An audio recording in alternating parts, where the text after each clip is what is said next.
চাই এই অন্তর্বর্তীকালীন সরকার অনতিবিলম্বে এই ফ্যাসিবাদী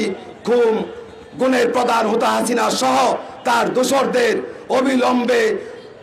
বিচার করতে হবে এবং ন্যায় বিচারের মাধ্যমে তাদের যদি ফাঁসি হয় সেই ফাঁসিও কার্যকর করতে হবে।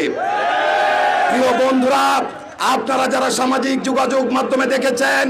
হাসিনার এই গুম খুন ক্রসফায়ারের বিপরীতে 4 তারিখ 2024-এর 4 আগস্টই ঢাকার রাজপথে হাসিনার ফাঁসির দাবিতে মিছিল করেছি। আজও হাসিনার ফাঁসির দাবিতে এই অবস্থান ধর্মঘটে এসে উপস্থিত হয়েছি। যতদিন পর্যন্ত এই রাষ্ট্রের জনগণকে হত্যাকারী হাসিনার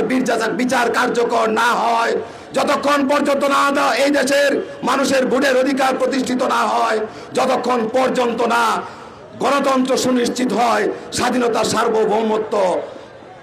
হুমকি মুক্ত না হয়, ততক্ষণ পর্যন্ত রাজপথে থাকবো। এই অঙ্গীকার জানিয়ে আগামী দিনে জনগণের ভোটের অধিকার নিশ্চিত করার লক্ষ্যে এই অন্তর্বর্তীকালীন সরকারকে সকল ষড়যন্ত্র এবং কুচক্রী মহলের সকল অপতৎপরতায় মোকাবেলা করে পূর্ব ঘোষিত ফেব্রুয়ারি মাসে জনগণের ভোটের অধিকার ফেরত দেওয়ার আহ্বান জানাচ্ছি এবং প্রত্যাশা করছি এই দেশের জনগণ গণতন্ত্রের পক্ষে আন্দোলনকারী বৃহৎ শক্তি এবং সবচেয়ে নির্যাতিত শক্তি হিসেবে বাংলাদেশ জাতীয়তাবাদী দল দেশনেত্রী বেগম খালেদা জিয়া এবং তারেক রহমানের প্রতি আস্থা রেখে 31 দফা বাস্তবায়নের জন্য, জনগণের কল্যাণ নিশ্চিত করার জন্য, গণতান্ত্রিক বাংলাদেশ নিশ্চিত করার জন্য